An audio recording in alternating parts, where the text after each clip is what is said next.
Hello everyone and welcome to Sunburned. Albino talks about every game he's played this month. This month being October of 2020, which for me was a month of spooky games, old classics, new DLC, and some random free shit. As always, this doesn't contain games that have been listed previously. Let's get doing it.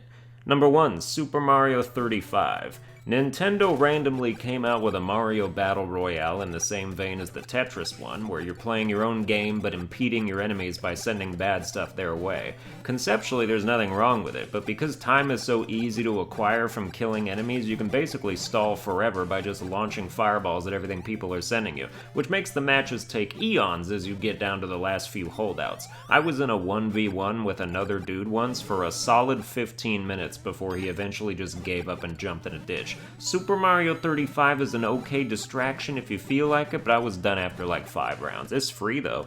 Number 2, Pokemon Shield. The Crown Tundra DLC released on the 22nd, so I decided to use that time to finish not only it but the Isle of Armor as well, the latter of which was meh, but the Crown Tundra's legendary raids are the star of the show. As a team of 4, you advance through a dungeon of Dynamax battles, culminating with a confrontation against a random legendary Pokemon from ages past, and there's like 30 different ones in there. It's the best multiplayer offering Pokemon has ever done, period. It's not even close. In addition to that, completing both DLCs activates the Galarian Star Tournament, which lets you take on any combination of gym leaders and notable trainers from the story in tag team double battles, and you can select pretty much any partner you want if you unlock them. Winning the tournament earns you an ass buttload of money, and it's just plain fun. Those two things are the highlights of my Pokemon Shield experience, and they got me fully back into the game. Number 3, Rogue Company. Rogue Company is a free download I got on Switch at a friend's behest, a third-person multiplayer shooter that's about as good as you can expect a free multiplayer shooter to get. There's a few different modes, an operative system that makes each character distinct, and it's a game you just turn on and play without any real setup. I play essentially 0 multiplayer shooters nowadays, but I didn't hate my time with Rogue Company. Number 4, Bloodborne. If they wanted people to revisit this game constantly, they wouldn't have to do anything because people already do it, but if they wanted to make it more convenient, they'd let you choose any weapon you wanted at the start after you've beaten the game already. I'd like to be able to choose a build without having to play 75% of the game to acquire it, but Bloodborne is still Bloodborne and it's endured for a reason. Number 5, Phasmophobia.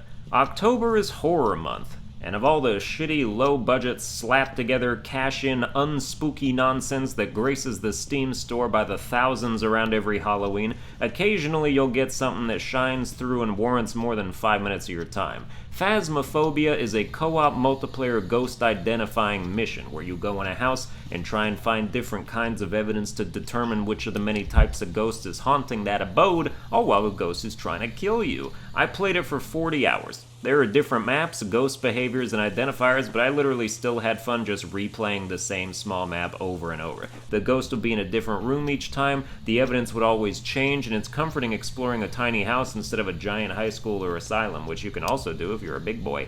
It's an early access, so more content will be on the horizon, but it's worth getting now already, even past Halloween. Number 6, Kingdom Hearts Birth by Sleep. I decided to give in and stream Birth by Sleep Final Mix again, even though I'm not that fond of the game, and a few hours in I discovered that was a mistake for all the reasons I already knew I was not fond of it for. The story is good, the commands are fine, the melding system is neat, the command board is fun, but all of those systems are wrapped in a very mechanically poor package. Combat is just dreadful. It's not smooth or intuitive, it's stiff and unwieldy. If all these mechanics were in a polished KH game like 2 or 3, there'd be no issues, but it's in Birth by Sleep, where you've got 8 seconds of landing lag after every jump, no combat fluidity, horrible target acquisition, finishers that only activate on the ground and miss everyone, and the worst platforming in franchise history. It's a drag. Number 7, Crown Trick.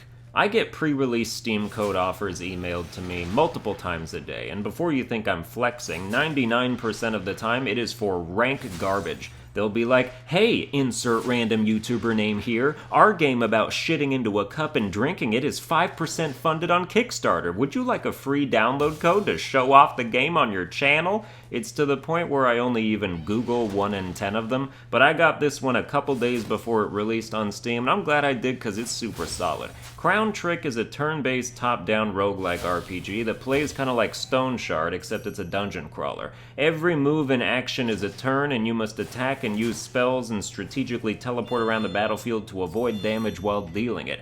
Every run is randomized, and you can unlock permanent upgrades in a hub world to help you with future runs. Roguelikes are still king to me, and I think this one's done quite well. Number 8, In Silence. In Silence basically plays like Friday the 13th, except instead of an immortal masked retard teleporting everywhere hunting survivors, you've got a blind wild beast called a rake that hunts by sound. As a survivor, most moves you make generate sound the rake can use to track you, and you must work together to gather materials to fix a broken down car so you can escape, or try to get the armory open so you can fight back. You can also play as the rake and simulate what blind people do every day: navigate by sound, run straight into walls, and randomly eviscerate other human beings. It's a fun time. You can also play solo, which I'm doing by necessity because nobody wanted to help me get this footage and I'm terrified of strangers, but I don't recommend that because it's too spooky and it takes forever having one person do a 5-person job. Number 9, Minecraft. The deal with Minecraft is you see other people playing Minecraft, you talk shit because you haven't played it in 10 years, then they invite you to play, and one day you're finally bored enough to take them up on it, and then you're playing it for 7 hours straight on a routine basis. It's drugs. It's all the drugs. You can curb your addiction and forget what it was like, but once you get another taste in your mouth, you're back in it. It's just a really good way to waste time. Number 10, Crash Bandicoot 4. We're closing with the best game of the month by far. Crash 4 is as good as it could have possibly been, packed with even more shit to do than I would have thought possible, absolutely content-rich, super challenging, super frustrating, super high quality, super good. It's the best Crash game, and it's not close. I also think it's the best 3D platformer in probably history. The only thing that competes with it for me is Super Mario Odyssey, and nothing else is even in the conversation.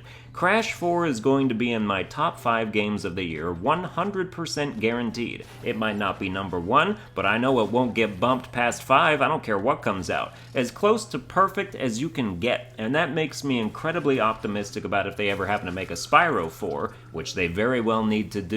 Also, still waiting on a Crash Bash remake. Well, that was every game I played this month. Stay tuned next month for every game I played that month. Like, share, and subscribe, and I'll see you guys next time.